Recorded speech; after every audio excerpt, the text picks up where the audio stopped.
الرحمن الرحيم، والصلاة والسلام على أشرف المرسلين. يا حبيبي يا رسول الله، أنا النهاردة قلت عايزة أكل حاجة حلوة، فأنا دلوقتي هعمل البليلة. جبت القمح، طبعا احنا كلنا عارفين القمح الحباية العريضة دي بتنضفيها قوي وتغسليها كويس قوي لما تبقى المية بتاعتها رايقة كده. وعشان اعمل المية بتاعتها لازم احط عليها معلقتين رز عشان تطلع المية بتاعتها سميكة كده. في ناس بتحط لها، في حد بيحط لها نشا هتقلب، ممكن تقلب لمهلبية. فانا بحط معلقتين رز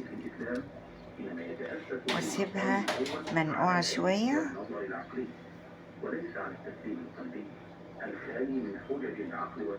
انا غسلت القمح ونقعته وحطيت معلقتين رز عشان تخلي المية بتاعته كده فيها سماكة شوية. نقعت المعلقتين الرز، مش عايزة احط نشا، وسبته شوية منقوعين مع بعض. هنا بعد ما نقعت القمح وسبته يغلي حطيته على النار مع معلقة الرز،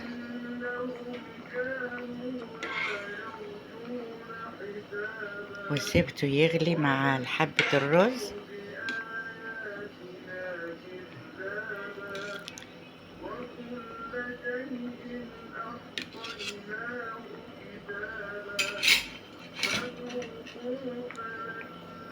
بسم الله الرحمن الرحيم.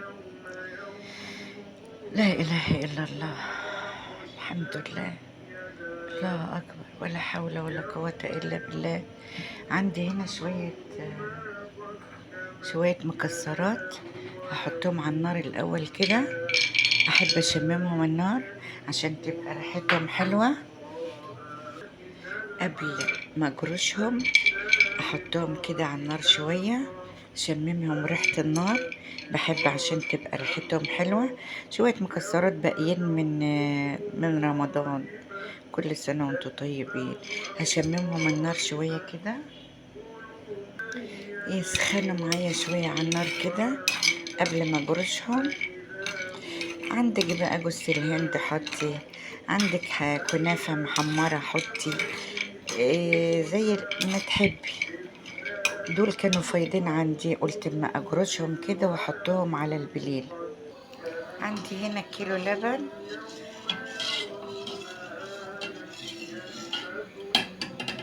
وهعمل القمح.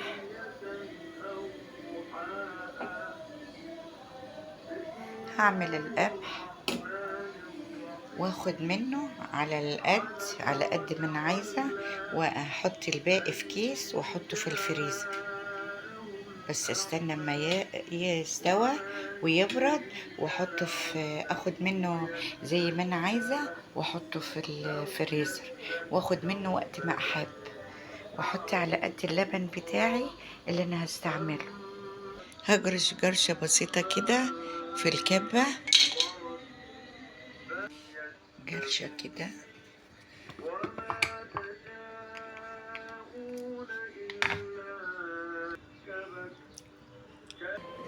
هنا القمح خلاص فشر خالص اهوت، وميته تخنت، ميته بقت سميكة اهو. فشر خالص وما عادش فيه اثر للرز. هو فشر اهو وميته بقت سميكة، ولا حطيت نشا ولا حطيت حاجة.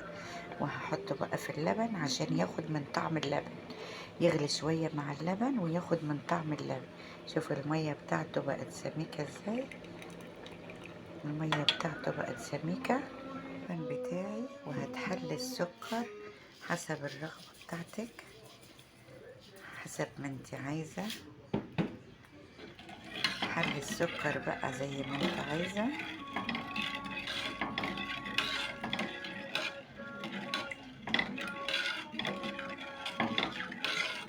لو عايزة تقللي السكر او تحطي سكر زي ما انت عايزة. قليتي اللبن، حطي نطرة فانيليا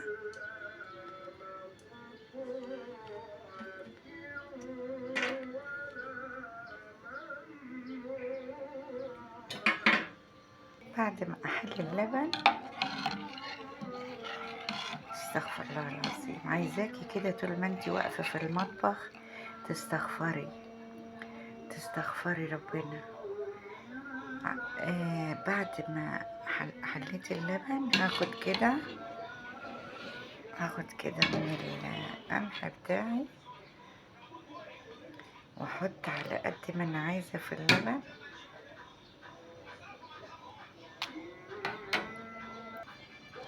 هاخد على قد ما انا عايزة في اللبن، واسيبه يغلي ويشرب.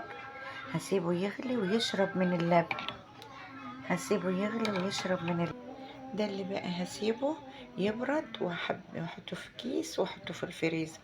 لما اكون عايزة هطلعه واحط عليه اللبن المغلي. هنا هاخد كفايتي واسيبه يشرب من اللبن.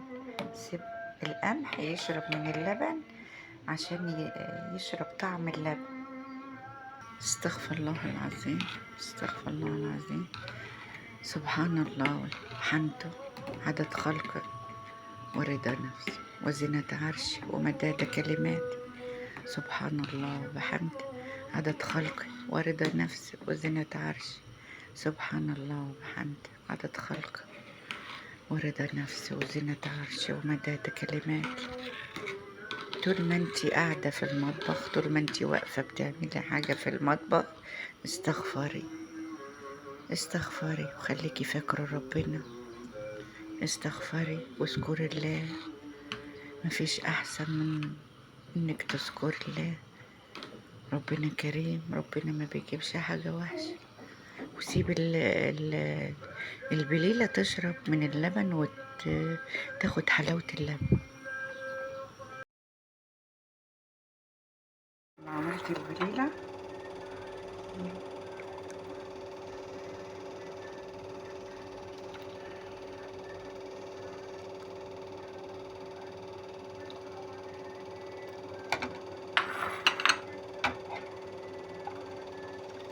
شوفي بقى الحلاوة. بسم الله الرحمن الرحيم.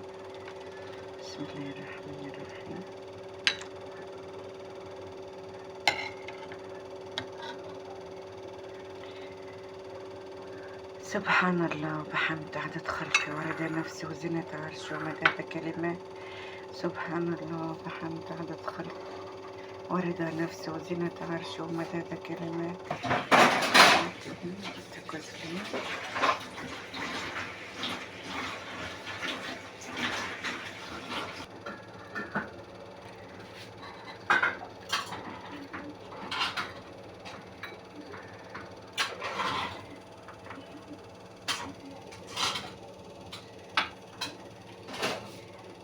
هنا تشكلي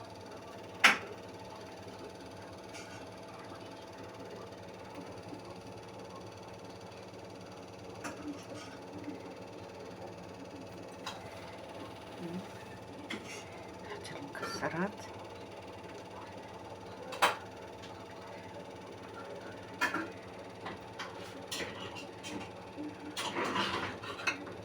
هنا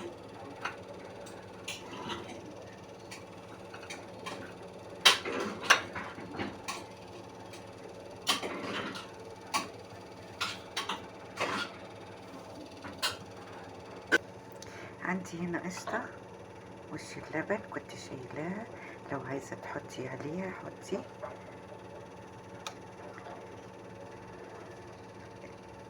قشطة من وش اللبن.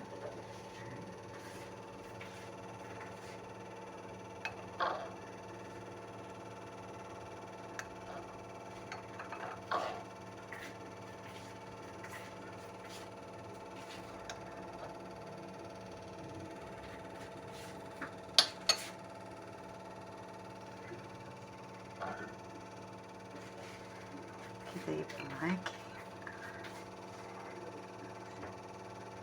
شوفي السمك بتاع اللبن بتاع الحليب، السمك عامل ازاي.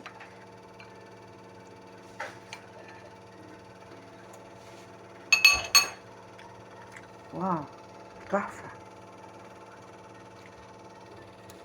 تحفة وبالهنا والشفا. الحاجة اللي عندك عايزة تزيني بيها زيني، عندك مكسرات ماشي، عندك زبيب ماشي، عندك جوز الهند، كنافة متحمرة ماشي، تحطي عليها لو عندك قشطة تحطي عليها على الوش كده. لايك بقى وشير لو عجبكم الفيديو، لايك وشير وادعوا لي دعوة حلوة ان ربنا يشفيني. بالله عليكم تدعوا لي دعوة حلوة.